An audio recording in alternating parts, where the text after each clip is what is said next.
이 흐지값이 얼마인지 알아? 넌 평생 일해도 못 갚아. 달동네의 정적을 찢는 싸구려 스쿠터와 마이바흐 뒷범퍼가 긁히는 끔찍한 소리는 마치 사형 선고처럼 울려 퍼졌다. 강도주는 공포에 질려 무릎을 꿇었다.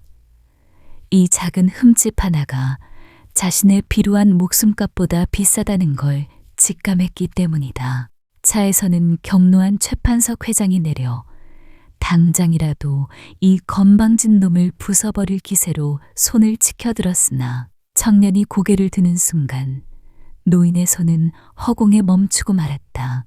헤드라이트 불빛 아래 드러난 가난한 배달원의 얼굴에서 그는 18년 전 죽은 딸과 소름 끼치도록 똑같은 눈동자를 보았기 때문이다. 과연 무슨 일이 일어난 걸까요? 이야기를 시작하기 전에 구독과 좋아요 부탁드립니다.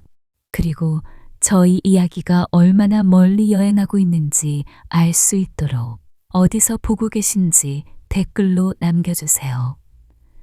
여러분께 늘 행운이 함께하기를 빕니다. 눈보라가 달동네 가파른 언덕을 핥고 지나갔다. 비닐처럼 얇은 바람이 골목을 휘감자 낡은 전깃줄이 낮게 울었다. 강도주는 스쿠터 핸들을 더 세게 움켜쥐었다. 장갑 끝이 찢어져 손가락이 그대로 바람에 닿았다. 손끝이 감각을 잃는 것 같았지만 그는 멈추지 않았다. 배달앱 화면이 붉게 깜박였다. 남은 시간 4분. 숫자가 줄어드는 소리가 들리는 것만 같았다. 그의 머릿속에는 딱 하나가 떠올랐다. 흡입기.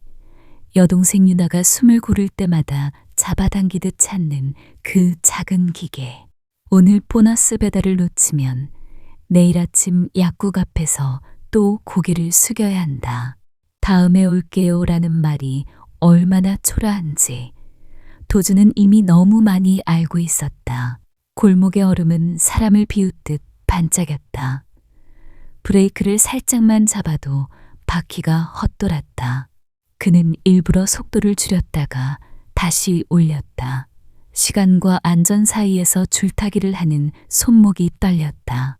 추위 때문만은 아니었다. 조심해라.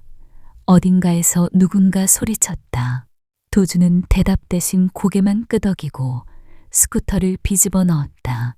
좁은 골목 사이로 달동네의 삶이 창문 불빛처럼 얼룩져 있었다. 반지하 창문 틈으로 흘러나온 된장국 냄새, 빨래줄에 걸린 낡은 패딩, 계단 끝에 쌓인 눈더미. 그는 잠깐 주머니를 눌러봤다. 안쪽에 딱딱한 게 닿았다. 아버지가 남긴 멈춘 은시계. 지금이 멈춘 물건이지만 그 무게는 이상하게도 늘 도준의 등을 떠밀었다. 사소한 일처럼 보였지만 오늘은 달랐다. 보너스 배달 한 번이 한 달치처럼 크게 느껴졌다. 유나의 숨소리와 집주인의 문 두드리는 소리까지 한꺼번에 귓속에서 울렸다. 큰 길로 나가면 돌아가야 했다. 돌아가면 타이머는 끝난다. 끝나면 오늘은 끝난다. 도주는 신호를 무시하지 않으려고 이를 악물며 오른쪽 골목으로 방향을 틀었다. 그 길은 사람들이 말하던 부촌 지름길이었다. 평소엔 괜히 눈치 보일까 잘 가지 않는 길. 그리고 바로 그때 바람이 눈발을 더 굵게 밀어붙였다. 도주는 고개를 숙이고 스쿠터를 눌렀다. 딱 한 번만. 한 번만 버티자. 그가 아직 몰랐다. 그 지름길의 끝에 그의 인생을 갈라놓을 검은 광택이 기다리고 있다는 걸. 강남 쪽으로 가까워질수록 길은 넓어졌다. 눈은 여전히 내렸지만 도로는 이상할 만큼 깨끗했다. 제설차가 먼저 지나간 흔적이 반듯하게 남아있었다. 도주는 빨간 신호에 걸려 멈췄다. 숨이 턱에서 걸렸다. 스쿠터의 엔진이 얇게 떨리는 동안 그는 다시 앱을 확인했다. 3분 10초. 숫자가 줄어드는 속도가 사람을 조롱하듯 빠르게 느껴졌다. 그때 전화가 울렸다. 화면에는 윤아가 떴다. 도주는 장갑 벗을 시간도 없이 턱으로 헬멧끈을 밀고 스피커 버튼을 눌렀다. 오빠. 아이 목소리가 작게 갈라졌다. 말끝마다 기침이 섞였다. 도주는 바로 말이 나왔다. 윤아, 약국 문 닫기 전에 오빠, 집주인 아저씨가 왔어. 순간 도준의 가슴이 쿵 내려앉았다. 신호등의 빨간 불빛이 더 빨갛게 번지는 것 같았다. 윤아는 속삭이듯 말했다. 문을 계속 두드렸어. 엄마 없냐고. 우리 이번 달도 밀렸다고. 도주는 주먹을 폈다 쥐었다. 눈앞에 반지하 철문이 떠올랐다. 경첩이 삐걱거리는 소리. 복도에서 울리는 발자국. 오늘 안에 정리해라는 차가운 말. 내가 오늘 안으로 해결할게. 그는 말을 더 단단하게 박았다. 걱정하지 마. 절대 문 열지 말고 숨 크게 쉬고. 알지? 천천히. 윤아는 응 하고 대답했지만 그 한 글자 뒤에 믿어도 돼? 같은 떨림이 숨겨져 있었다. 도주는 그 떨림을 너무 잘 알았다. 앞차들이 천천히 움직이기 시작했다. 신호가 곧 바뀔 것 같았다. 도주는 전화기를 손바닥으로 더 깊게 눌렀다. 윤아, 나 지금 한 것만 더 하면 보너스 받아. 그거면 흡입기랑 월세도 조금은. 그가 말하다가 멈췄다. 숨이 거칠어졌다. 오빠, 미안해. 윤아가 갑자기 말했다. 도주는 그 말이 더 아팠다. 미안할 건 윤아가 아니라 세상이었다. 미안은 하지 마. 도주는 목소리를 낮췄다. 너는 숨만 쉬면 돼. 나머진 내가 할게. 신호가 초록으로 바뀌었다. 뒤에서 경적이 한 번 울렸다. 도주는 급히 헬멧 턱끈을 당기며 스쿠터를 움직였다. 그런데 그는 마지막으로 윤아에게 금방 갈게라고 말하려고 폰 화면을 한 번 더 내려다봤다. 통화 시간 표시가 흔들렸다. 배터리 경고가 떠 있었다. 아주 잠깐이었다. 정말 아주 잠깐. 그리고 바로 그 순간 그의 시야에서 전방의 검은 그림자가 커지기 시작했다. 그랜드 호텔 앞 도로는 유리처럼 반짝였다. 도로 옆에는 조명이 줄지어 서 있었고 눈발이 그 불빛을 받아 은가루처럼 흩어졌다. 도주는 커브를 돌며 속도를 줄이려 했다. 브레이크를 잡는 손가락이 굳어 있었다. 찢어진 장갑 사이로 한기가 뼈처럼 파고들었다. 앞에 검은 차 한 대가 보였다. 낮고 길고 광택이 묵직했다. 그 차는 보행자 앞에서 급정거했다. 마치 여긴 멈추는 게 규칙이라고 조용히 명령하는 것처럼. 도주는 눈을 크게 떴다. 멈춰. 입에서 소리가 튀어나왔지만 스쿠터는 그의 명령을 듣지 않았다.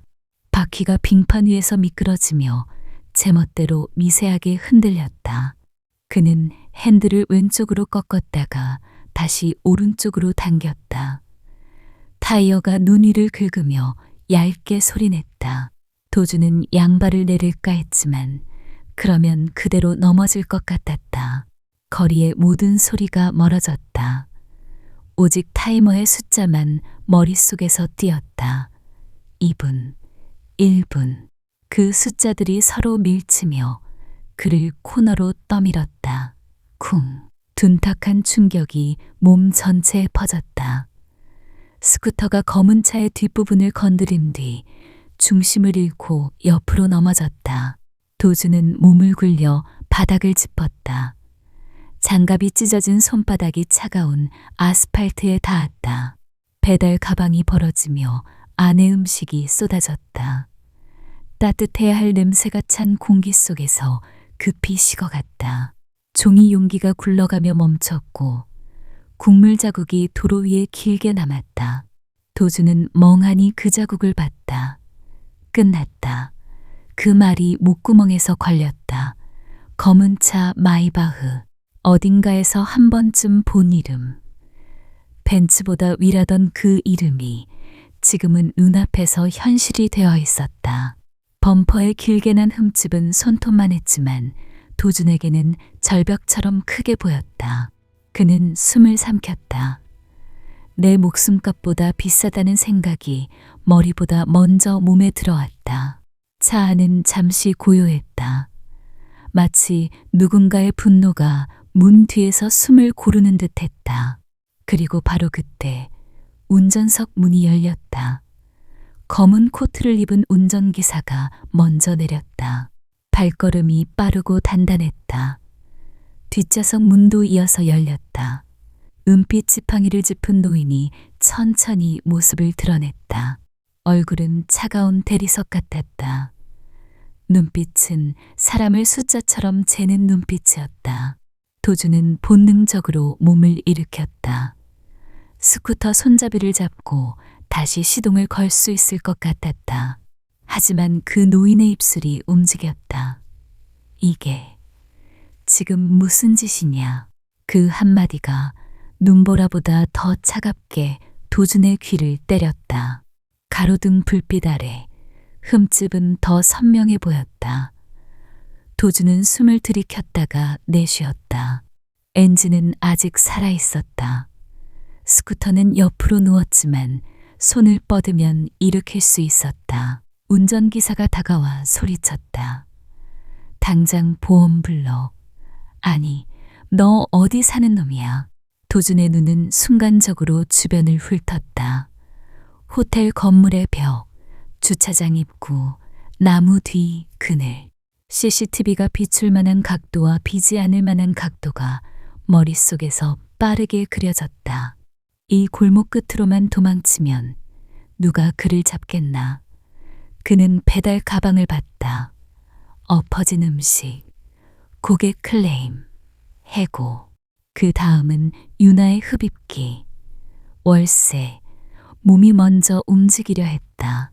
스쿠터 손잡이를 잡고 시동 버튼에 엄지가 닿았다. 그때 아주 오래된 목소리가 머릿속에서 들렸다. 비굴하게 살지 마라. 아버지가 살아있을 때 도준에게 딱 한 번 남긴 말이었다. 그 말은 늘 도준을 괴롭혔다. 가난한 사람에게 비굴하지 말라는 말은 마치 숨쉬지 말라는 말처럼 들릴 때도 있었다. 도준은 이를 악물었다. 그리고 손을 떼었다. 야, 운전기사가 다시 소리쳤다. 너 지금 도망가려고 마이너스. 도준은 스쿠터의 시동을 꺼버렸다. 그 소리가 이상하게 크게 들렸다. 엔진의 떨림이 멈추자 세상은 더 조용해졌다. 눈발이 조용히 떨어지는 소리까지 들릴 정도로 그는 헬멧을 벗었다. 머리카락이 눈에 젖으며 이마에 붙었다. 도주는 천천히 고개를 숙였다. 허리가 자동으로 접혔다. 살아온 시간들이 그 자세를 너무 잘 알고 있었다. 죄송합니다. 말이 흔들렸다. 그는 다시 말끝을 잡았다. 제 잘못입니다.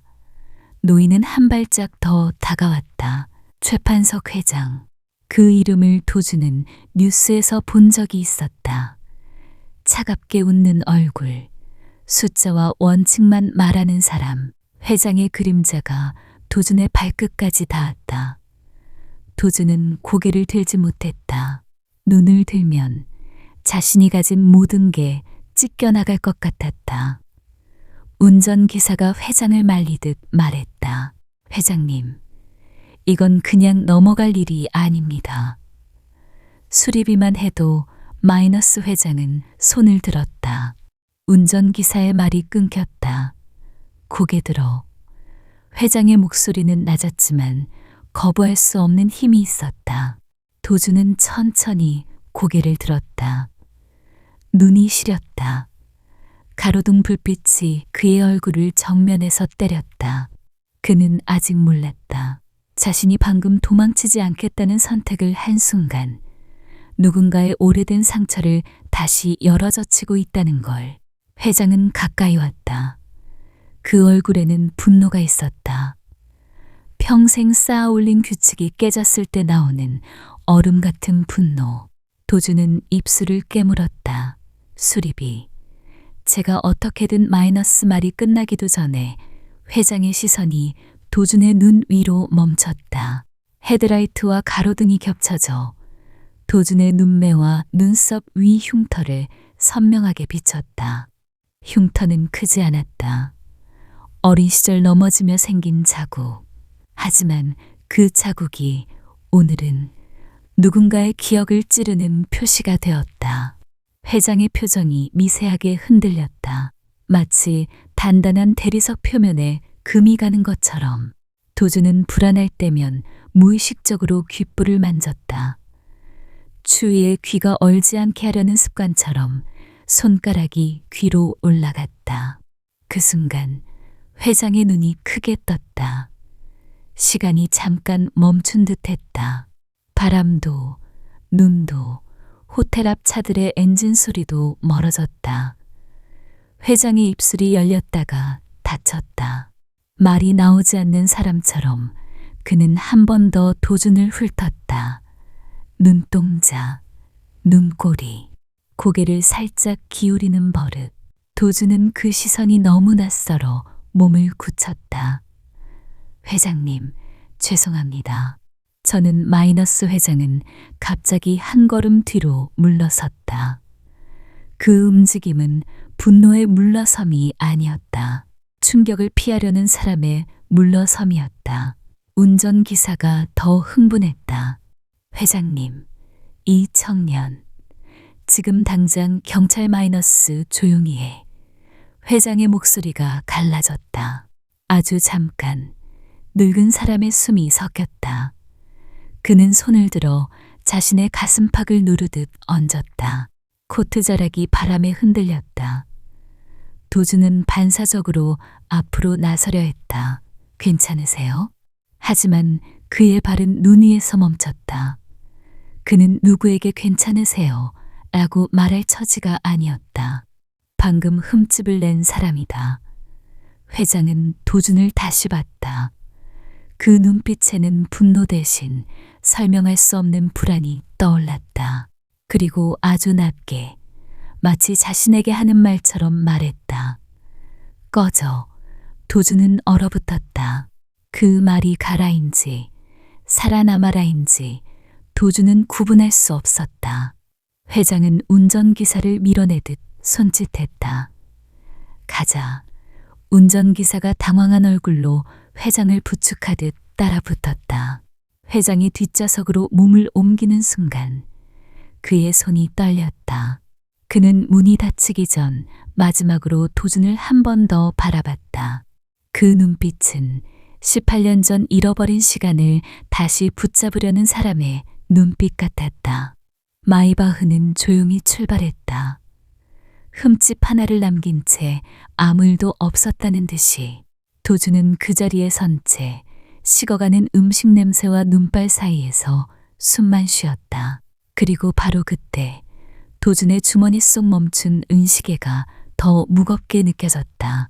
마치 누군가가 그 물건을 보고 확신이라는 이름을 붙인 것처럼. 배달 대행 사무실의 형광등은 아침도 아닌데 하얗게 떨렸다. 도준은 젖은 헬멧을 들고 들어갔다. 바지 끝에는 눈이 눌어붙어 있었고 손에는 넘어질 때 묻은 회색 먼지가 남아 있었다.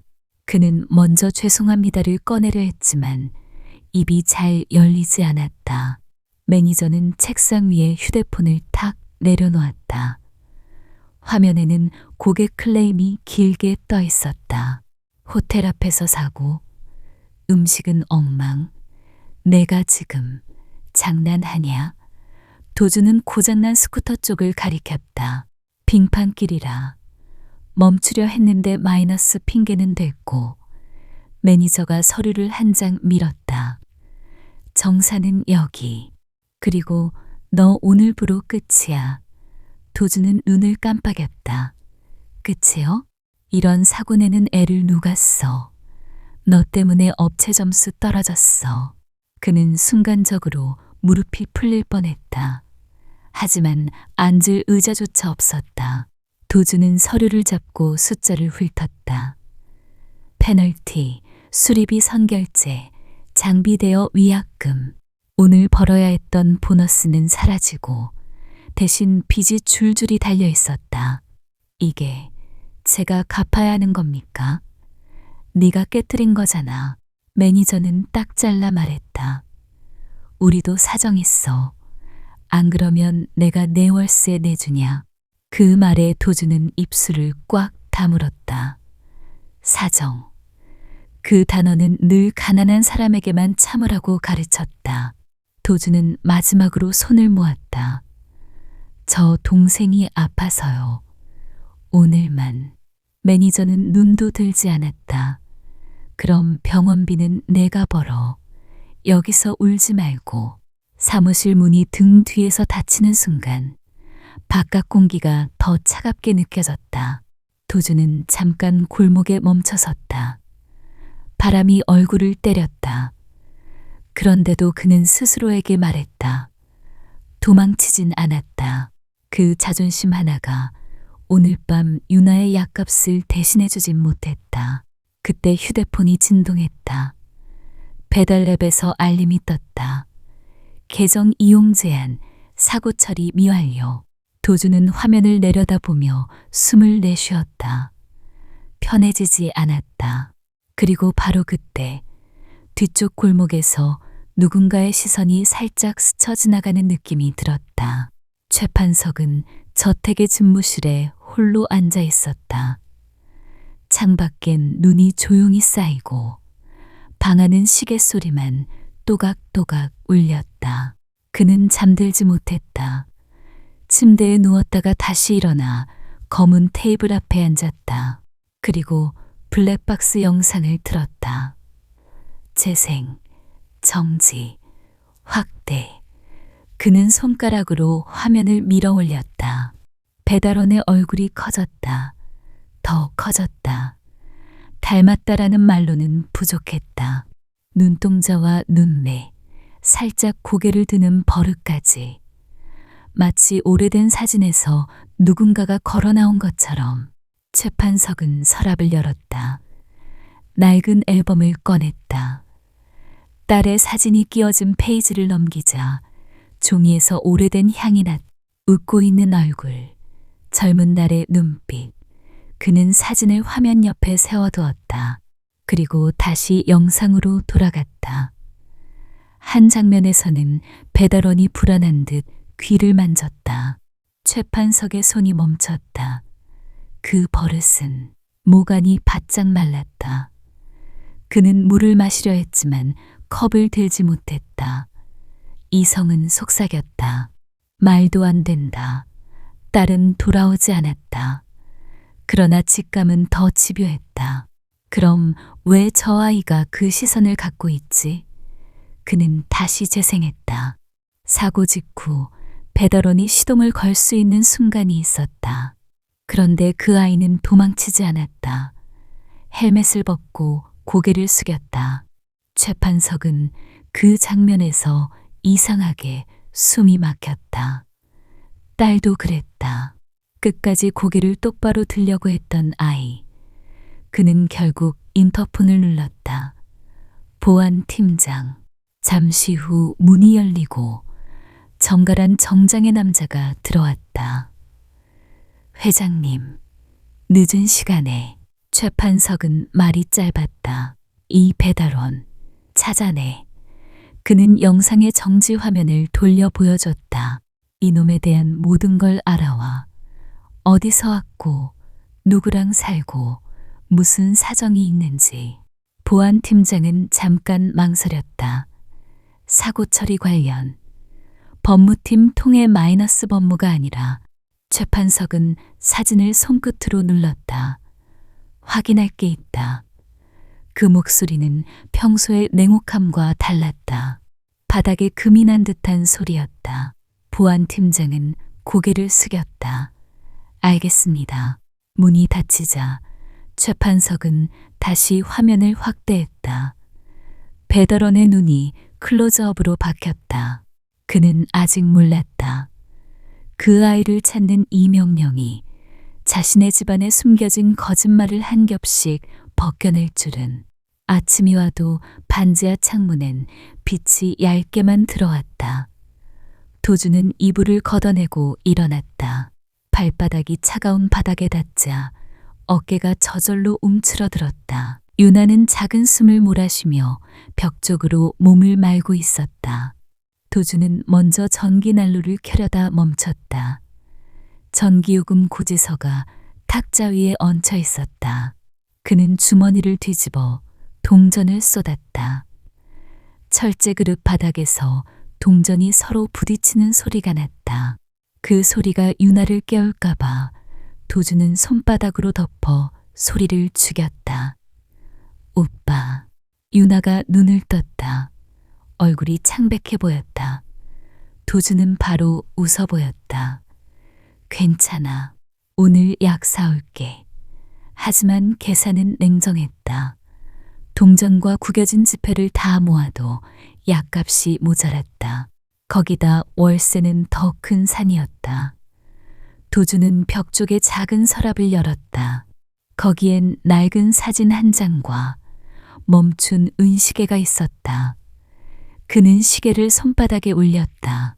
차가운 금속이 손바닥을 눌렀다. 뒷면의 각인은 희미했다.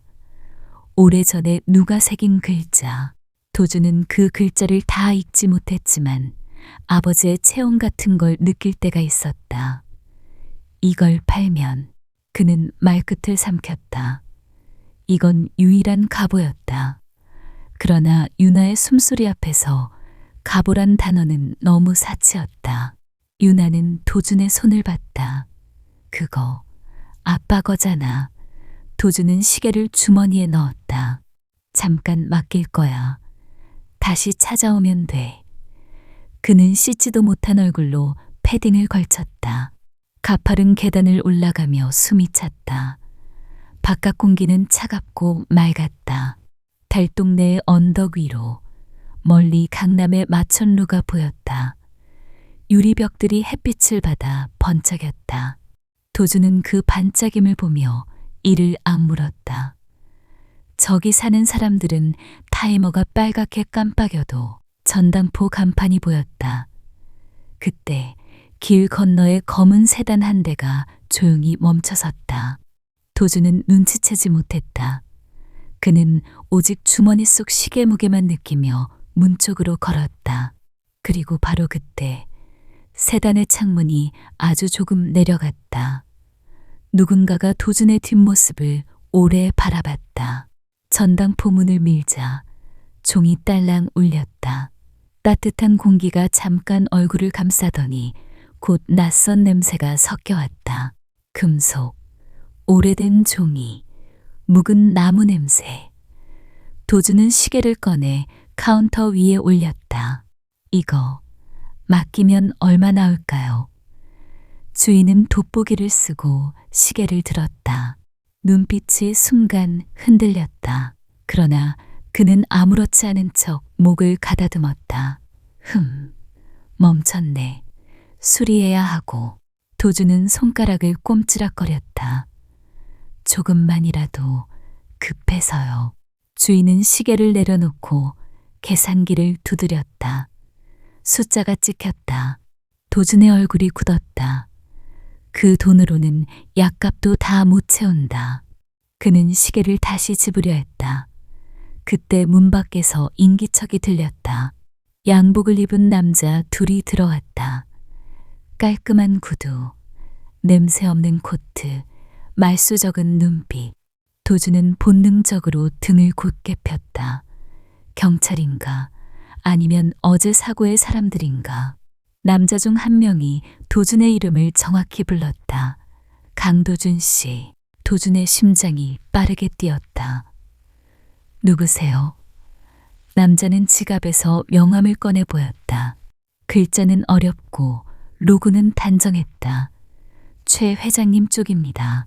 도주는 목이 말랐다. 수리비, 저 돈 없어요. 남자는 고개를 저었다. 돈을 요구하러 온 게 아닙니다. 도주는 믿지 못해 웃음 비슷한 걸 흘렸다. 그럼요? 남자는 주변을 한번 살피고 낮은 목소리로 말했다. 회장님께서 차량 수리비 대신 몸으로 때우길 원하십니다.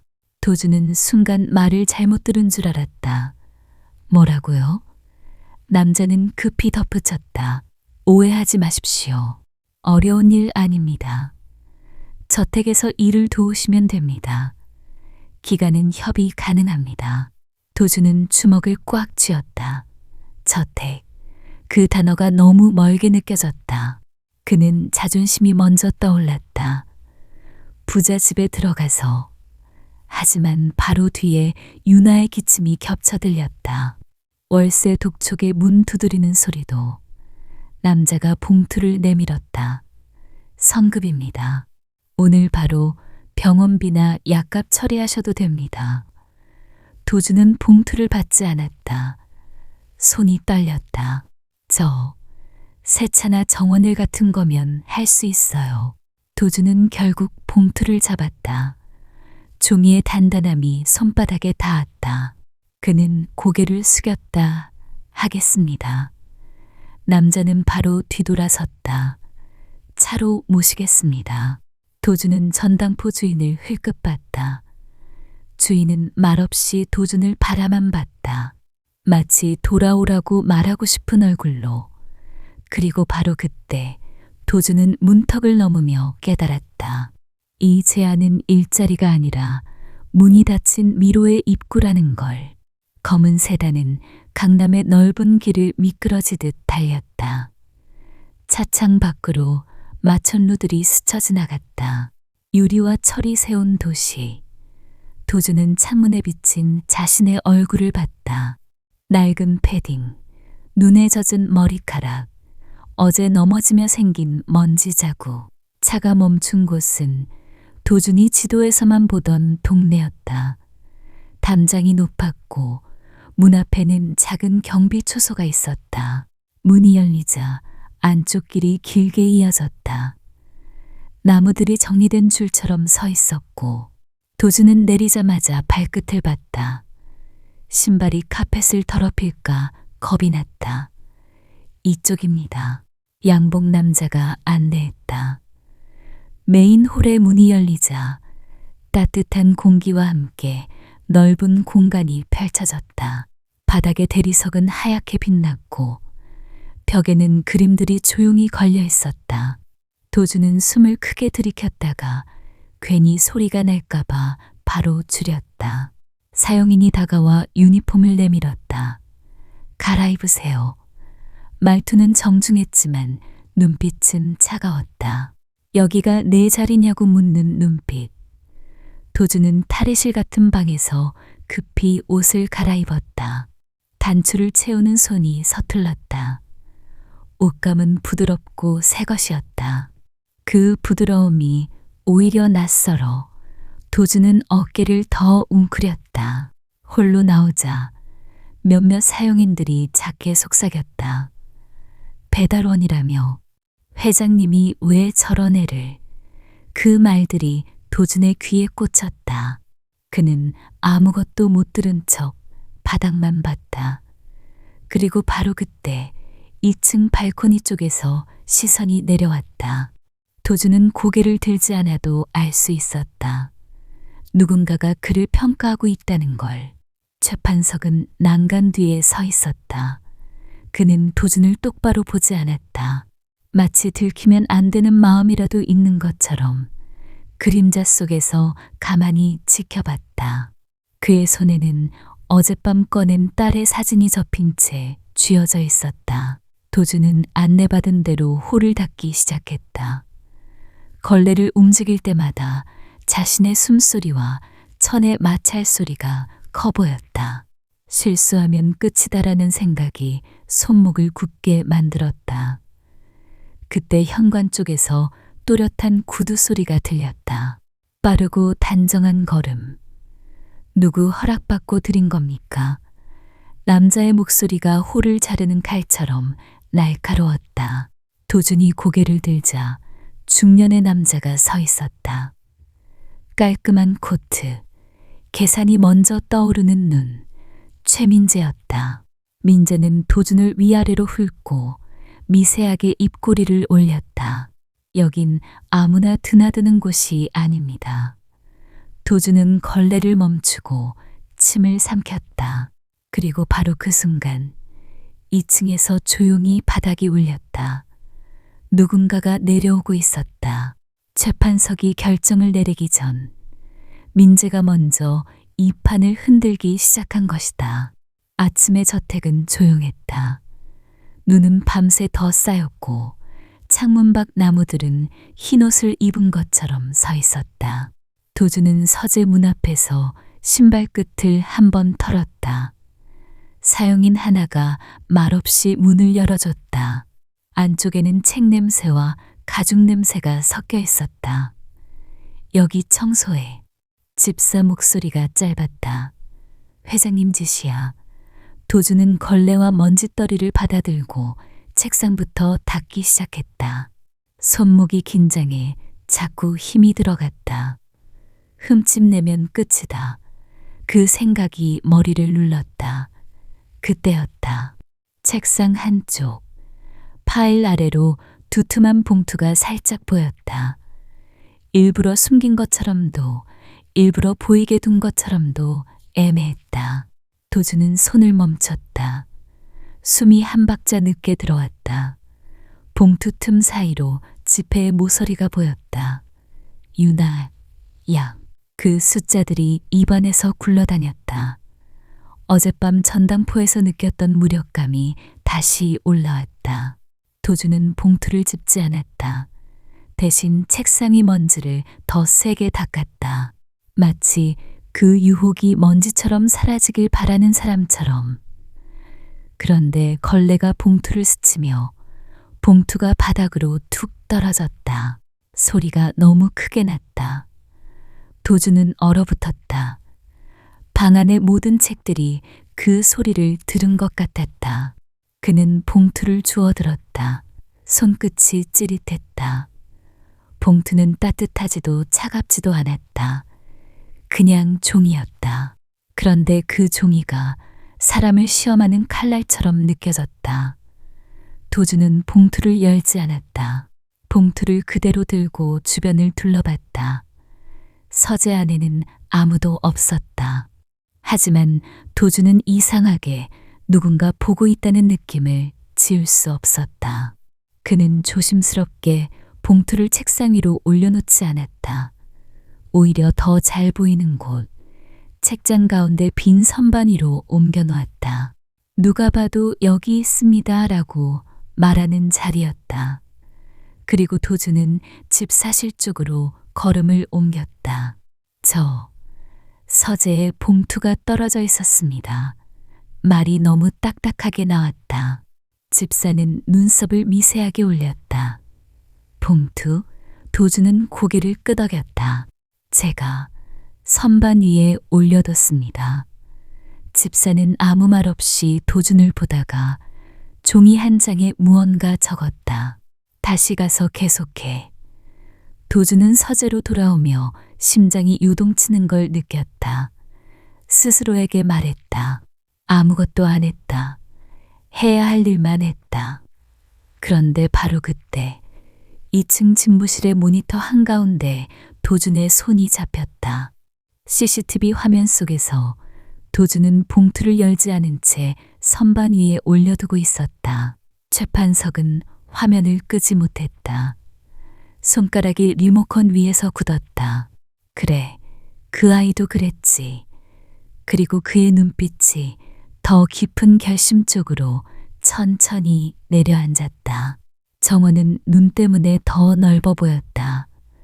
나무 가지마다 하얀 덩어리가 얹혀 있었고 잔디 위에는 발자국 하나 없이 매끈한 눈이 펼쳐졌다. 도준은 정원사의 지시에 따라 삽을 들었다. 얼어붙은 흙을 깨는 일은 쉽지 않았다. 삽끝이 튕길 때마다 손목이 저릿했다. 천천히 해. 여긴 힘으로만 하는 데가 아니야.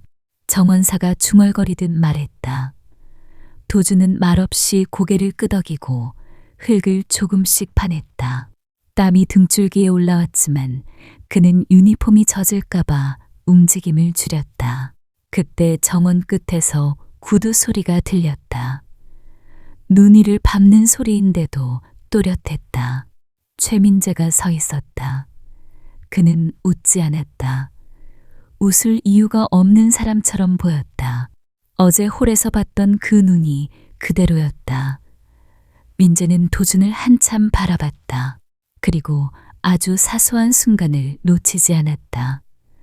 도준이 장갑으로 목덜미를 한 번 훔치며 고개를 숙였을 때 귀 뒤가 살짝 드러났다. 작은 점 하나. 귀 뒤, 살짝 아래. 민재의 얼굴이 굳었다. 그 점을 그는 알고 있었다.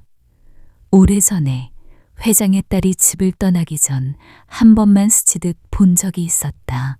그때도 이런 겨울이었다. 그때도 그 아이는 눈을 피하지 않았다.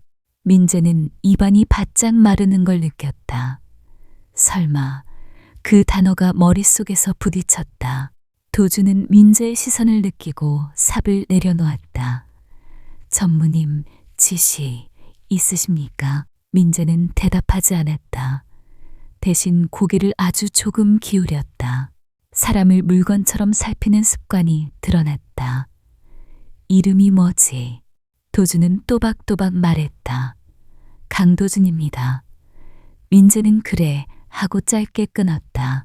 그리고 돌아서며 휴대폰을 꺼냈다. 도준이 다시 삽을 잡는 동안 민재의 목소리는 정원 밖으로 흘러나갔다. 지금 당장 뒷조사해. 그 말이 눈보다 차갑게 들렸다. 전화기 너머에서 누군가 묻는 듯했다. 전무님, 이유가. 민재는 발걸음을 멈추지 않은 채 말했다. 이유는 내가 알아서 할 일이고. 그는 이를 악물었다. 고아원 기록, 학교, 주민등록 다 긁어. 오늘 안에. 통화가 끊겼다. 민재는 잠깐 숨을 고르는 듯 서 있었다. 눈 내린 정원이 그의 발끝에서 조용히 빛났다. 그리고 바로 그때 민재의 얼굴에 처음으로 공포라는 이름의 주름이 스쳤다. 그 점 하나가 그의 미래를 흔들기 시작한 것이다. 주방은 저택에서 가장 따뜻한 곳이었다. 김이 얇게 떠돌고 칼과 접시가 부딪히는 소리가 살아있었다. 도주는 잠깐 물을 마시러 들어갔다가 가정부가 큰 상자를 혼자 들려는 걸 봤다. 상자는 허리 높이까지 올라왔고 바닥엔 눈이 녹은 물기가 번져 있었다. 제가 들겠습니다. 도주는 말이 나오자마자 상자 밑으로 손을 넣었다. 가정부는 잠시 놀란 표정을 지었다. 흰머리가 단정히 묶여 있었고 눈가에는 긴 세월의 주름이 있었다. 아이고, 너 내일이 아닐 텐데. 도주는 상자를 들어 올리며 어깨에 힘을 줬다. 괜찮습니다. 바닥이 미끄러워 상자가 한 번 흔들렸다. 도주는 발을 옮겨 균형을 잡았다. 미세한 실수 하나가 또 다른 흠집이 될까봐. 상자를 선반 아래에 내려놓자 가정부는 조용히 국자를 잡았다. 배고프지? 도주는 반사적으로 고개를 저었다. 아닙니다. 가정부는 그 대답을 믿지 않았다. 그릇 하나를 꺼내 따뜻한 국을 떠서 도준 앞에 밀었다. 한 숟갈만 떠. 손이 떨리잖아. 도주는 망설였다. 일하는 중인데라는 생각이 목에 걸렸다. 그런데 국에서 나는 향이 반지하에서 끓이던 국과 너무 비슷했다.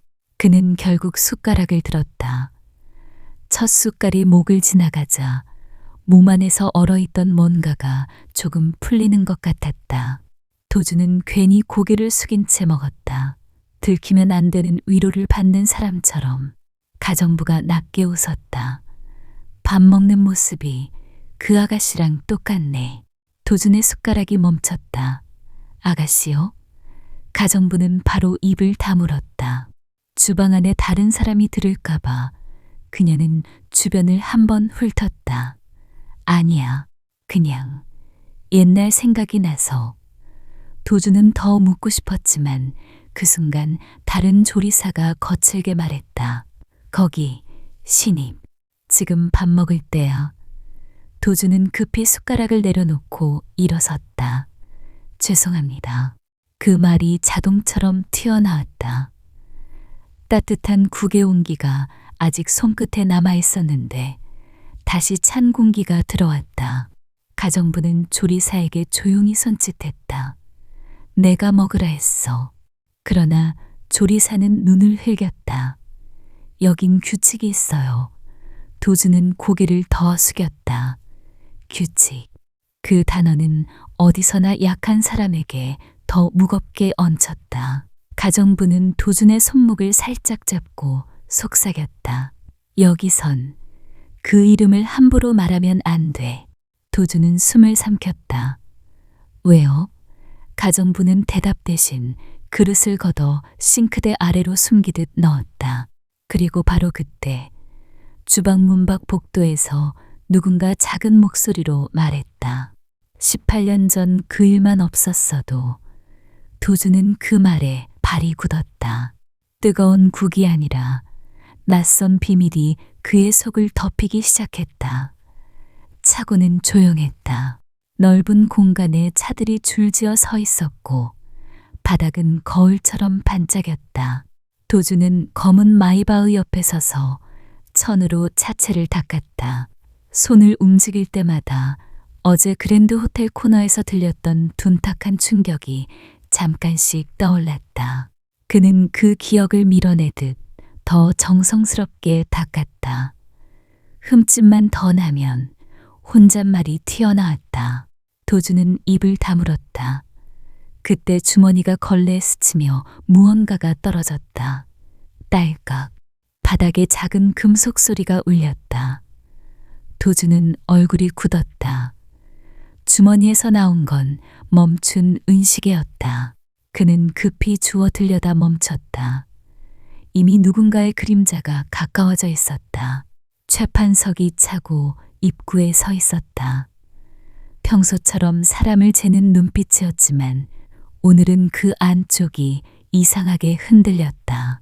회장은 천천히 걸어와 시계를 먼저 집어들었다. 도준은 손을 뻗지 못했다. 마치 그 시계가 갑자기 자기 것이 아니게 된 것처럼. 회장은 시계를 뒤집었다. 뒷면에 작은 각인이 빛을 받았다. 사랑하는 사람에게 PS.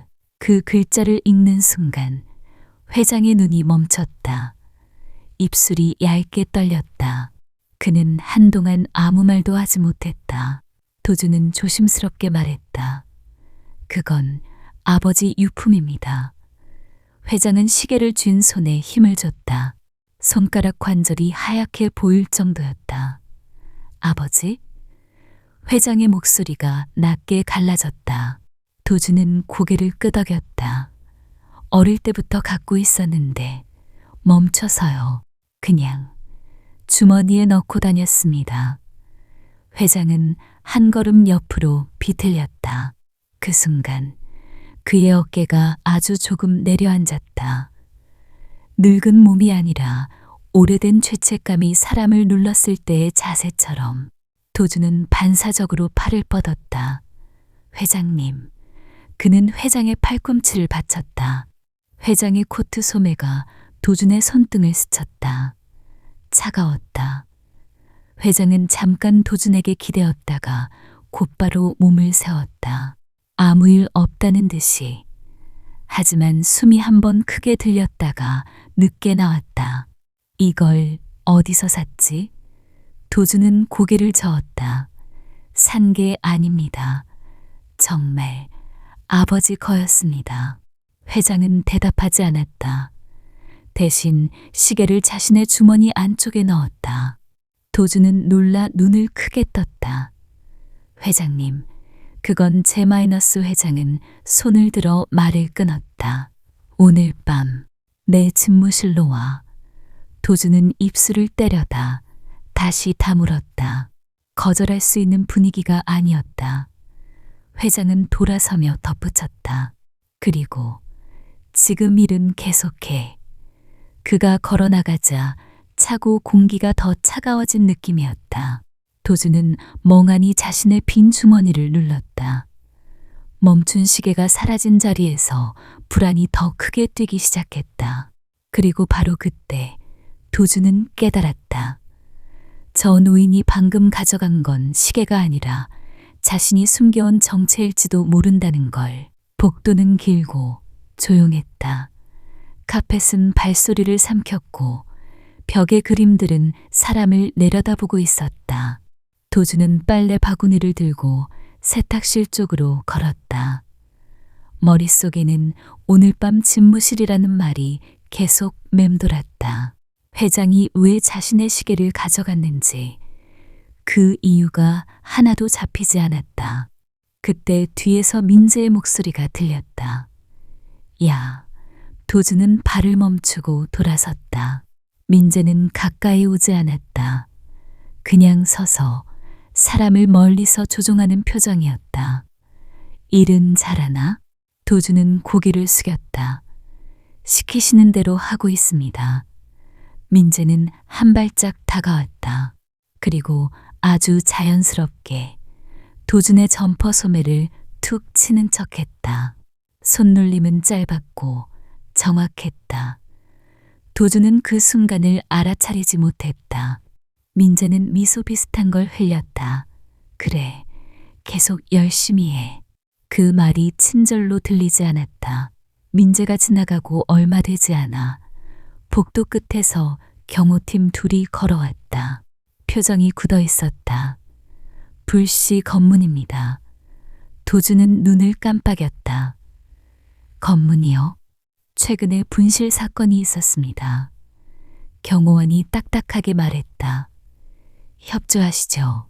도주는 가슴이 철렁 내려앉았다. 그는 두 손을 벌렸다.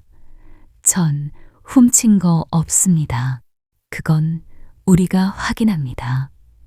경호원은 도준의 점퍼 주머니를 살폈다. 손이 주머니 안으로 들어가는 순간 도준은 이상하게 차가운 예감이 올라왔다. 그리고 곧 작은 금속이 손바닥 위에 놓였다. 반짝이는 커프스 단추. 명품 로고가 선명했다. 도준의 얼굴이 하얗게 굳었다. 그거 제게 아닙니다. 말이 너무 빨리 나왔다. 스스로도 초라하게 들릴 정도로 경호원 하나가 눈썹을 찌푸렸다. 그럼 이게 왜 당신 주머니에서 나옵니까? 복도 옆 문틈에서 사형인들이 고개를 내밀었다. 속삭임이 번졌다. 역시 거렁뱅이 들이더니. 도주는 목이 막혔다. 그는 손을 떨며 커프스 단추를 내려다봤다. 내 인생도 이렇게 반짝이기만 하면 좋을 텐데 같은 쓸데없는 생각이 스쳤다가 바로 수치심으로 바뀌었다. 정말 아닙니다. 도주는 한 발 앞으로 나섰다. 누가 넣은 겁니다. 그때 민재가 다시 나타났다. 기다렸다는 듯이 그는 큰 소리로 말했다. 봤죠? 내가 뭘 했어요. 민재는 경호원들 쪽으로 손짓했다. 이런 사람은 믿을 수 없다고 했잖아요. 당장 내보내요. 도주는 민재를 바라봤다. 입이 열리려 했지만 말이 목구멍에서 걸렸다. 증거는 민재 손에 있고 시선은 모두 도준을 찌르고 있었다. 그리고 바로 그때 복도 끝에서 지팡이 소리가 또각 울렸다. 최판석이 서 있었다. 눈빛이 차갑게 가라앉아 있었다. 민재가 그를 향해 더 크게 외쳤다. 회장님, 이자가 훔쳤습니다. 도주는 숨을 삼켰다. 이제 오늘 밤이 아니라 지금 여기서 모든 것이 결정될 것 같았다. 복도는 순식간에 숨을 죽였다. 경호원 손바닥 위에서 커프스 단추가 반짝이자 사용인들의 시선이 도준에게 꽂혔다. 도준은 입술이 말라붙었다. 아닙니다. 그 말이 너무 가벼워서 스스로도 싫었다. 민재는 기다렸다는 듯이 한 발 앞으로 나왔다. 회장님, 보셨죠? 이런 애들은 그때 또각 지팡이 소리가 카펫 위를 눌렀다. 최판석이 복도 끝에 서 있었다. 검은 코트 자락이 조용히 흔들렸다. 눈빛은 차갑고 표정은 읽히지 않았다. 경호원이 한 걸음 다가가며 말했다. 회장님, 분실물 확인 중입니다. 이 신입의 주머니에서 마이너스 최판석은 고개만 돌려 커프스 단추를 봤다. 그리고 도준을 봤다. 도준의 손은 자신도 모르게 주머니를 누르고 있었다. 아침에 집사가 돌려준 멈춘 은시계가 안에서 딱딱하게 걸렸다. 왜 돌려줬지? 그 질문이 아직 정리되지도 않았는데 또 다른 재판이 시작된 느낌이었다. 민재가 목소리를 높였다. 그동안 회장님께 접근하려고 일부러 마이너스 최판석이 손을 들어 말을 끊었다. 복도 공기가 더 차가워졌다. 놔줘라. 짧고 단단한 한마디였다. 경호원이 당황했다. 하지만 물증이 마이너스 최판석은 커프스 단추를 손끝으로 집어들었다. 아주 잠깐만. 그 작은 금속을 들어올린 손이 이상하게도 흔들리지 않았다. 세탁소에 맡기라고 내가 준 거다. 복도 전체가 멈췄다.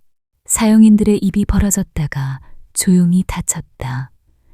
민재가 얼굴을 굳혔다. 회장님, 지금 무슨 마이너스 최판석은 민재를 보지 않았다. 도준만 봤다. 마치 넌 지금 여기서 살아남아야 한다라고 말하는 눈빛처럼. 도준은 더 혼란스러웠다. 왜 저 노인이 자기 원칙을 깨면서까지 자신을 감싸는지 그 이유를 알수록 더 무서워질 것 같았다. 경호원들이 물러나자 민재는 입술을 눌러 삼켰다. 그는 고개를 숙였지만 눈은 웃지 않았다. 알겠습니다. 민재의 목소리는 정중했으나 안쪽에 칼이 숨겨져 있었다. 최판석은 지팡이를 짚고 돌아서며 말했다. 너 오늘 밤 집무실로 와. 도준은 고개를 끄덕일 수밖에 없었다. 그 순간 주머니 속 은시계가 더 무겁게 느껴졌다. 그리고 바로 그때 민재가 도준의 등 뒤에서 아주 낮게 중얼거렸다. 내가 왜 여기 있는지 곧 알게 해주지. 집무실 문이 닫히자 바깥의 소음이 끊겼다. 도준은 책상 앞에 서 있었다. 손은 자연스럽게 주머니를 만졌다. 은시계의 둥근 면이 손바닥에 닿았다. 멈춘 시간은 그대로인데 방 안의 공기는 초조하게 움직였다. 최판석은 의자에 앉지 않았다. 창가에 서서 한동안 방만 봤다. 눈이 내리는 정원. 발자국 없는 하얀 바닥. 너 어머니 이름이 뭐지? 갑자기 나온 질문이었다. 도준은 목이 뻣뻣해졌다. 그런 건 왜 물으십니까? 최판석이 천천히 돌아섰다. 그리고 서랍에서 사진 한 장을 꺼냈다.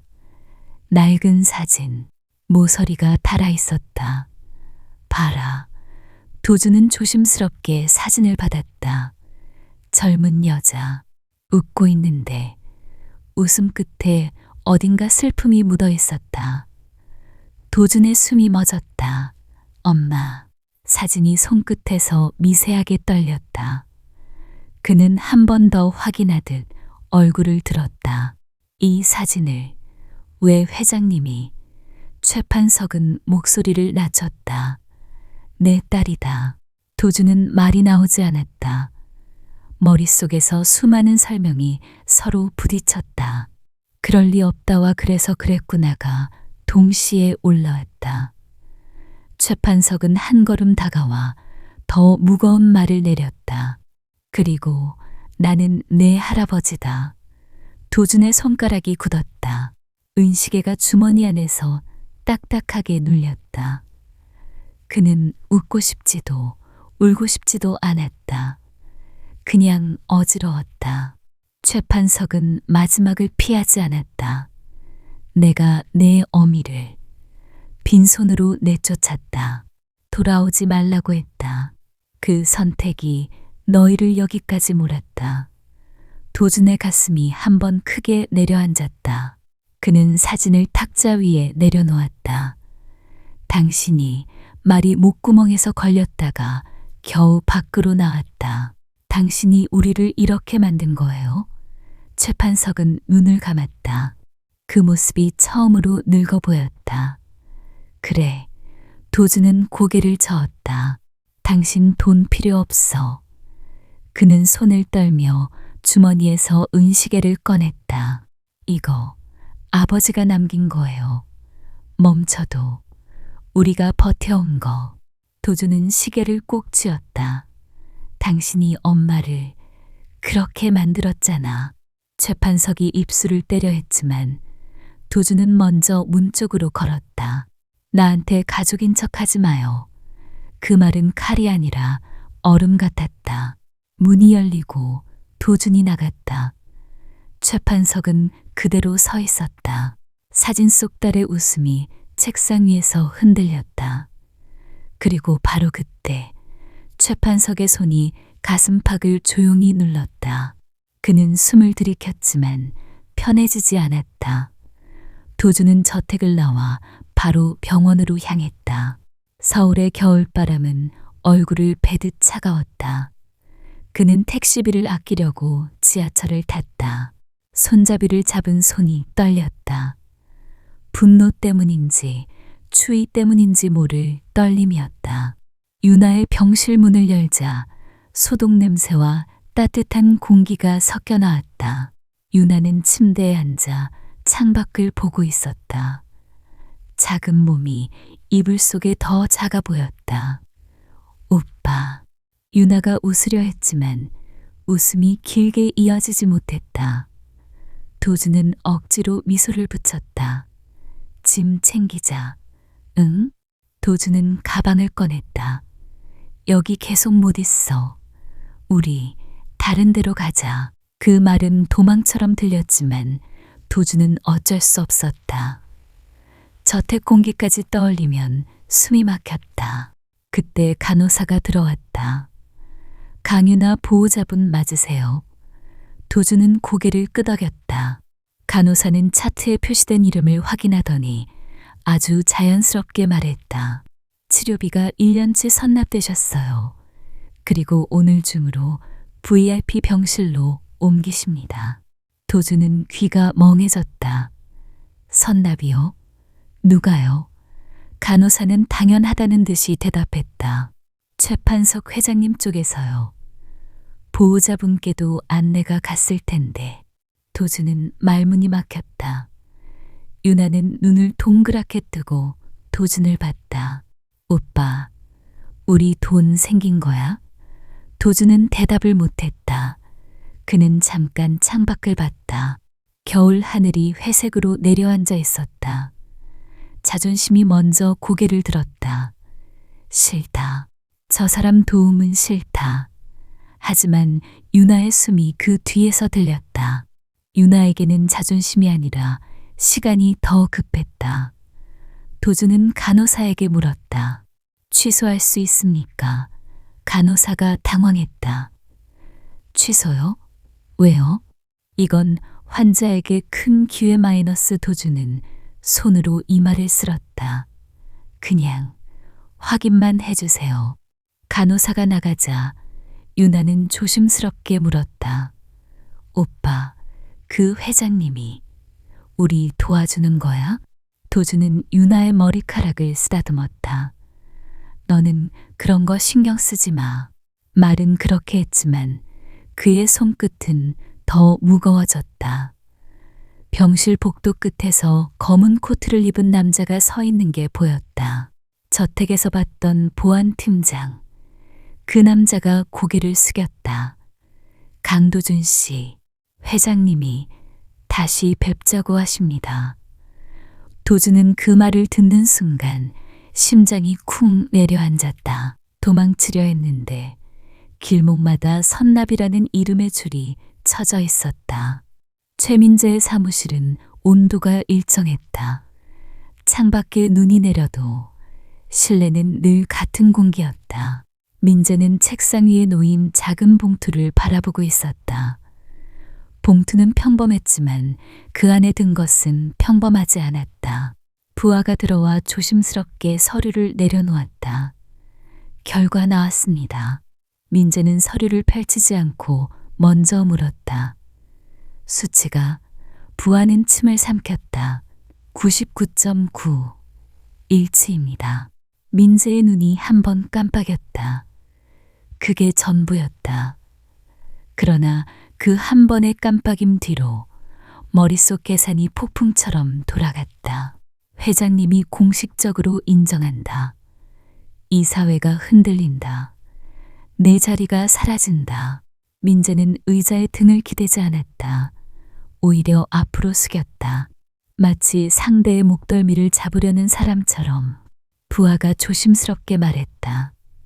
전무님, 그럼 어떻게 마이너스 민재의 입꼬리가 아주 조금 올라갔다. 인정하기 전에 못 쓰게 만들어야지. 그는 서랍을 열어 또 다른 파일을 꺼냈다. 언론 대응, 사생활 리스크, 이미지 관리.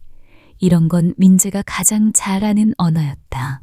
사람 하나 망가뜨리는 건 어렵지 않아.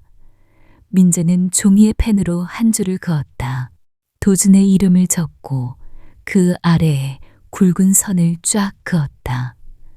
부하가 숨을 삼켰다. 그냥 내보내면 마이너스. 민재는 고개를 저었다. 그럼 회장님은 더 집착해. 그는 의자에서 일어나 창가로 갔다. 강남의 빌딩들이 유리빛으로 서 있었다. 그 빛은 사람을 살려주지 않았다. 그냥 더 잘 보이게 만들 뿐이었다. 세상은 가난한 청년이 실수하면 끝이라고 믿어. 민재가 말했다. 그 믿음을 내가 조금만 밀어주면 된다. 그는 전화기를 들었다. 오늘 저녁 파티 있다. 수화기 넘어 누군가가 대답했다. 민재는 낮게 말했다. 작은 사고 하나 만들어. 단 모두가 보게. 그는 잠깐 멈추더니 마지막 말을 더했다. 그리고 카메라는 준비해. 전화를 끊고 돌아서는 순간 민재의 손이 서류 위에 얹혔다. 99.9라는 숫자가 적힌 줄이 보였다. 민재는 그 숫자를 손가락으로 문질렀다. 지워지지 않았다. 그래서 더 확신했다. 이 아이는 살아있으면 안 된다. 적어도 그 자리에는. 그리고 바로 그때 문 밖에서 비서가 말했다. 회장님께서 오늘 파티에 강도준 씨를 데려오신다고 합니다. 민재의 눈빛이 아주 천천히 어두워졌다. 호텔 연회장은 따뜻했고 향이 강했다. 샹들리의 빛이 사람들의 머리 위에서 조용히 흔들렸다.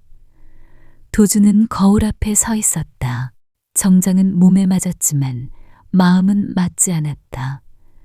넥타이가 목을 조이는 것 같았다.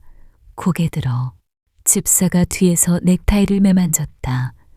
오늘은 후원받는 청년으로 소개됩니다. 말 조심하셔야 합니다. 도준은 웃음이 나올 뻔했다. 후원. 그 단어는 따뜻해 보이지만 도준에게는 세 줄 같았다. 최판석이 연회장 입구에 나타났다. 그는 평소처럼 단정했고 차가운 얼굴이었다. 그러나 도준은 알았다. 그 얼굴 뒤에 오늘도 잠을 못 잔 흔적이 있다는 걸. 회장은 도준을 사람들 사이로 데려갔다. 이 청년은 내가 지켜보는 친구다. 소개는 간단했다. 손자라는 말은 없었다. 아직은. 도주는 머리를 숙였다. 사람들이 미소를 지었지만 눈은 미소를 하지 않았다. 어디 출신이래? 배달하던 애라며. 회장님이 왜 저렇게. 수군거림이 유리잔 부딪히는 소리 사이로 흘렀다. 도주는 손끝을 꼭 쥐었다. 주머니 속 은시계는 오늘도 멈춰 있었다. 그리고 바로 그때 한 VIP 테이블 쪽에서 작은 소란이 났다. 웨이터가 쟁반을 들고 다가가다 누군가와 살짝 부딪힌 듯 비틀거렸다. 짧은 비명이 터졌다. 잔 속의 붉은 와인이 테이블보 위로 퍼졌다. VIP의 옷에도 튀었다. 사람들의 시선이 한꺼번에 그쪽으로 쏠렸다. 웨이터는 얼굴이 하얗게 질렸다. 죄송합니다. 그런데 누군가가 외쳤다. 저 청년이 밀었어요. 도주는 그 말에 고개를 번쩍 들었다. 바로 옆에 서 있던 웨이터가 도준 쪽으로 반걸음 물러나며 마치 도준이 손을 댄 것처럼 몸을 흔들었다. 도주는 손을 들었다. 저 안 했습니다. 하지만 이미 늦었다. 사람들의 눈은 원인을 찾았고 가장 쉬운 원인은 늘 정해져 있었다. 플래시가 번쩍였다. 어느새 기자들이 연회장 한쪽에 서 있었다.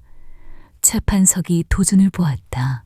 그 눈빛이 잠깐 흔들리는 사이 누군가 더 크게 말했다. 회장님, 저런 사람 데리고 오시면 마이너스. 도주는 숨을 들이켰다.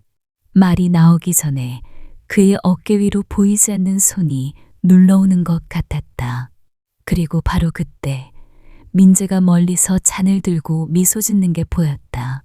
그 미소가 오늘 밤의 진짜 시작을 알리는 신호처럼 보였다. 연회장의 공기는 점점 답답해졌다. 도주는 사람들의 시선에서 벗어나려고 유리문을 밀고 테라스로 나갔다.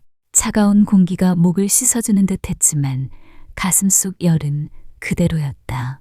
서울의 겨울밤이 아래로 펼쳐졌다. 강남의 불빛은 반짝였고 그 반짝임은 마치 너는 여기 사람이 아니다라고 말하는 것 같았다. 도주는 난간을 잡았다. 손끝이 차가웠다. 그때 뒤에서 구두 소리가 다가왔다. 도망 나왔나? 최민재였다.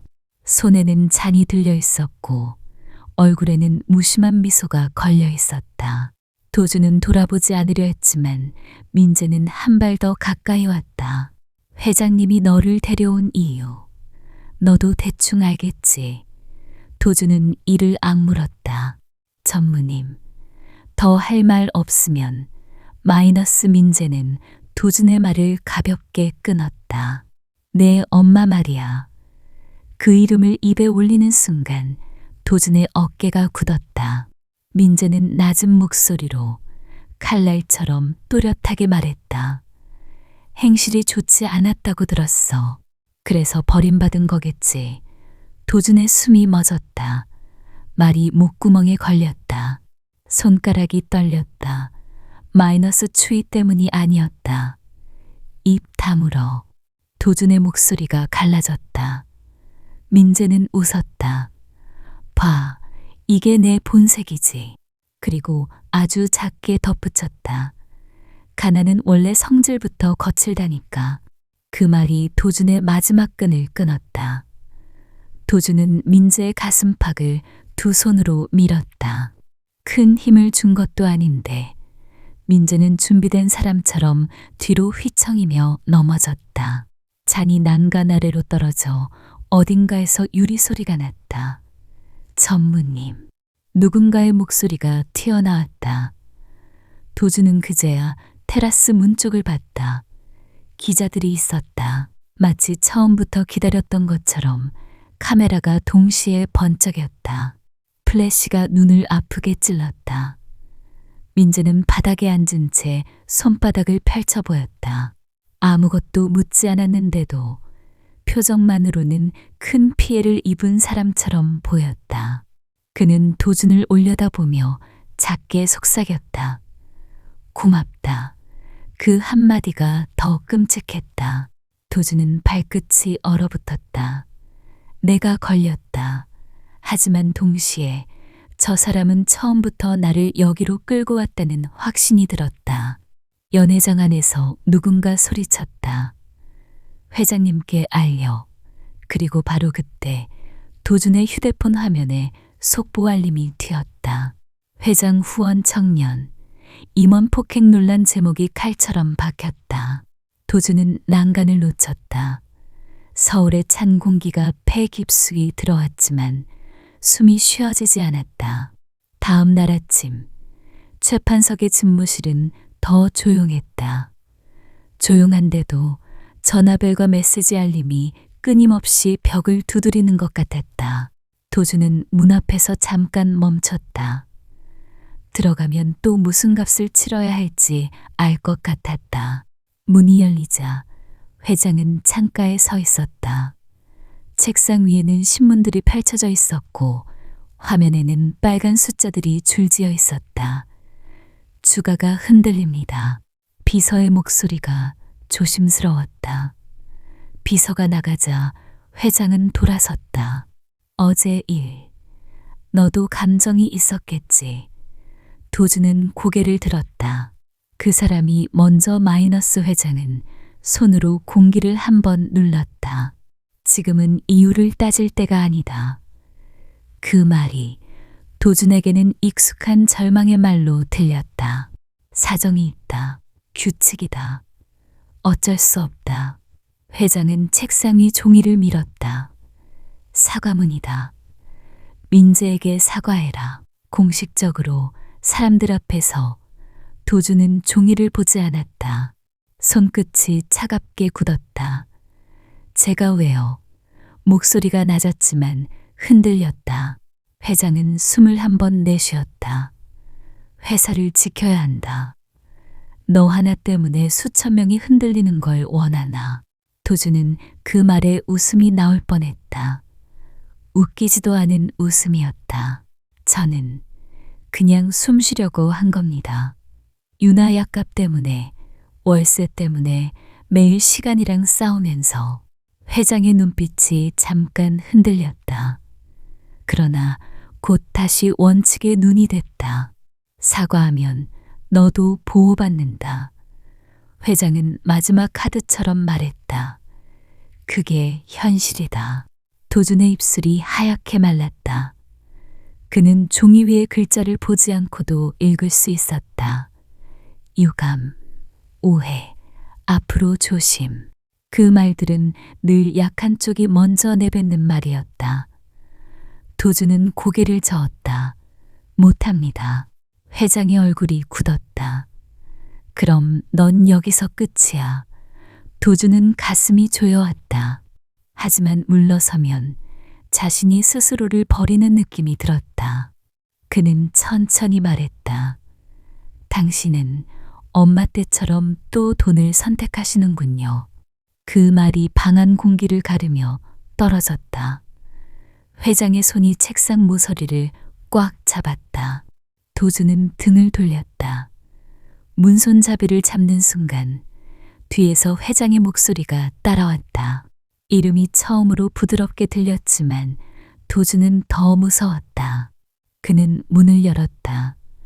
그리고 바로 그때 복도 끝에서 민재가 전화하는 모습이 보였다. 웃지 않는데도 이긴 사람처럼 보였다. 도준은 저택의 낡은 창고로 들어갔다. 짐을 싸라는 말은 아무도 하지 않았지만 그는 스스로 알았다. 여기서 오래 버틸 수 없다는 걸. 창고 문을 열자 먼지 냄새가 훅 올라왔다. 오래된 상자들이 층층이 쌓여 있었고 버리지 못한 시간들이 라벨처럼 붙어 있었다. 도준은 자신이 쓰던 유니폼을 접어넣을 작은 가방을 찾았다. 그때 뒤에서 조용한 발소리가 들렸다. 30년 근속이라는 가정부였다. 그녀는 손에 작은 열쇠 꾸러미를 들고 있었다. 나도 너 떠나는 거 싫다. 그녀의 목소리는 작았지만 단단했다. 도주는 고개를 숙였다. 저는 여기 있을 자격이 없어요. 가정부는 잠깐 침묵했다. 그리고 상자 하나를 끌어당겼다. 자격 얘기하기 전에 이걸 봐. 상자 안에는 낡은 노트가 들어있었다. 표지 모서리가 달아있었다. 그 아가씨가 남긴 거야. 가정부는 그 아가씨라고만 말했다. 이름은 끝내 입 밖으로 내지 않았다. 도주는 손끝으로 노트를 열었다. 글씨는 또박또박했다. 어떤 날은 흔들렸고 어떤 날은 단정했다. 첫 장에서부터 도준의 숨이 뻣뻣해졌다. 아버지에게 편지를 썼다. 여러 번 답이 없었다. 내가 버려진 줄 알았다. 민재가 와서 말했다. 회장님은 내 편지 읽지도 않는다고. 도준의 눈이 멈췄다. 다음 장에는 더 선명한 문장이 있었다. 내가 도움을 청한 편지가 돌아왔다. 누군가 반송되게 만들었다. 민재가 내 편지를 중간에서 끊었다. 도주는 노트를 두 손으로 잡고 몇 번을 다시 읽었다. 머릿속에서 퍼즐 조각들이 맞물렸다. 회장의 냉혹함, 딸의 고립, 민재의 계산. 가정부가 낮게 말했다. 회장님은 그 편지들이 있다는 것 자체를 몰랐어. 나는 봤는데도 무서워서 말 못했어. 그 사람이 너무 강했거든. 도주는 목이 타들어갔다. 그동안 회장을 미워한 이유가 반쯤은 누군가의 거짓말 위에 서 있었다. 그는 노트를 품에 안았다. 회장님께 보여드려야 해요. 가정부는 도준의 손목을 붙잡았다. 지금은 위험해. 민재가 너를 가만두지 않을 거야. 도준은 손목을 빼지 않았다. 대신 가정부를 똑바로 봤다. 그래도요. 유나를 위해서라도 더 이상 거짓 위에 못 서요. 가정부는 한숨을 내쉬고 다른 봉투 하나를 꺼내 도준에게 건넸다. 이건 반송된 편지들. 내가 숨겨둔 거야. 도준은 봉투의 무게를 느꼈다. 종이 몇 장인데 인생처럼 무거웠다. 그리고 바로 그때 창고 문 밖에서 구두 소리가 멈췄다. 누군가가 문 앞에 서 있었다. 도주는 숨을 삼켰다. 노트를 더 깊이 품에 눌러 넣었다. 저택 홀은 넓었고 그 넓음이 오늘은 더 차갑게 느껴졌다. 도주는 일기장과 봉투를 품은 채 달려왔다. 발소리가 대리석에 크게 울렸다. 회장님. 도주는 목소리를 높였지만 홀은 대답하지 않았다. 그때 바닥에 쓰러진 그림자가 보였다. 최판석이었다. 지팡이가 옆으로 굴러가 멈춰 있었다. 도주는 심장이 얼어붙는 느낌이었다. 그는 한 걸음 더 달려갔다. 회장님. 그러나 회장은 눈을 뜨지 못했다. 호흡은 얕고 어깨가 아주 미세하게 움직였다. 그리고 그 옆에 민재가 서 있었다. 민재는 놀란 표정을 짓지 않았다. 대신 손목시계를 보고 있었다. 마치 몇 분만 더를 기다리는 사람처럼 도주는 민재를 쳐다봤다. 왜 가만히 있어요? 구급차 마이너스 민재는 느리게 고개를 들었다. 네가 들어오면 이렇게 될 줄 알았어. 그 말은 설명이 아니라 함정의 확인 같았다. 도주는 민재를 밀치듯 비켜 세웠다. 비켜요. 그는 곧바로 무릎을 꿇었다. 손바닥을 겹쳐 회장의 흉부 중앙에 놓았다. 하나, 둘. 도주는 일정한 리듬으로 압박을 시작했다. 팔꿈치를 펴고 몸의 무게를 실어 눌렀다. 셋, 넷. 사형인들이 뛰어왔다. 누군가가 소리쳤다. 119. 그러나 민재가 더 크게 외쳤다. 저놈이 회장님을 건드렸어. 지금도 공격하고 있잖아. 도주는 이를 악물고 압박을 멈추지 않았다. 지금 그런 말할 때가. 민재는 경호원들에게 손짓했다. 당장 떼어놔. 경호원 둘이 도준의 팔을 붙잡으려 했다. 도준은 숨이 끊어질 듯 했지만 마지막으로 한 번 더 압박을 이어갔다. 잠깐만. 지금 멈추면.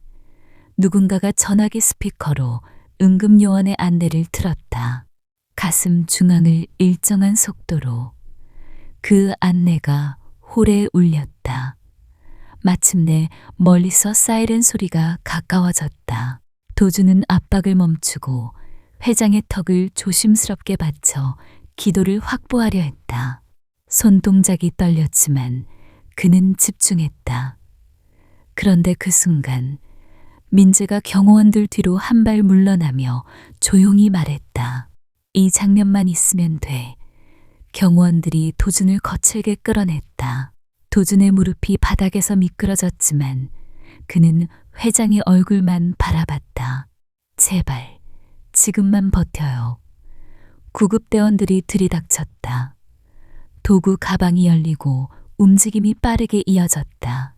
그들은 회장을 들것에 옮겼다. 그때 경찰이 함께 들어왔다. 민재가 손가락으로 도준을 가리켰다. 저 사람입니다. 회장님께 해를 끼쳤어요. 도준은 말이 나오지 않았다. 방금까지 살리려던 사람이 들것 위로 사라지고 자신은 손목이 붙잡힌 채 뒤로 밀려났다. 그리고 바로 그때 도준의 품에서 일기장이 바닥으로 떨어졌다. 누군가가 그 위를 밟고 지나가며 종이가 휘어졌다. 도준의 눈이 그 장면에 박혔다. 진실이 또 짓밟힌다. 유치장은 차가웠다. 바닥은 딱딱했고 공기는 마른 금속 냄새가 났다. 도준은 얇은 담요를 어깨에 둘렀지만 추위는 안쪽으로 들어왔다. 그는 벽에 등을 기대고 손목에 남은 압박감을 천천히 풀었다. 내가 뭘 했지? 살리려고 했고, 말하려고 했고, 달리려고 했다. 그런데 지금은 여기였다. 형사가 철문 밖에서 말했다. 너 회장님한테 뭐 한 거야? 질문은 이미 결론을 품고 있었다. 도주는 목이 마른 채로 대답했다. 전 살리려고 마이너스 말끝이 잘렸다. 설명은 여기서 늘 약했다. 변호사는 형사가 물었지만 대답은 정해져 있었다. 없었다. 도주는 눈을 감았다. 유나가 떠올랐다. 오늘도 병실에서 창밖을 보고 있을까? 오빠가 금방 올게라고 했는데 약속은 또 깨졌다. 그때 복도 끝에서 발소리가 들렸다. 철문이 한 번 더 열리고 가정부가 들어왔다. 눈가가 붉었지만 울음은 삼켰다. 도준아. 그녀가 처음으로 이름을 길게 불렀다. 도준은 철창 앞으로 다가갔다. 유나는 괜찮아요? 가정부는 고개를 끄덕였다. 그 아이는 괜찮아. 지금은 내가 더 위험해. 그녀는 작은 봉투 뭉치를 꺼냈다. 낡은 편지들이었다. 반송 도장이 찍힌 봉투도 섞여 있었다. 도주는 손을 뻗었다. 종이의 모서리가 손끝을 스쳤다. 이게. 도준의 목소리가 떨렸다. 가정부는 낮게 말했다.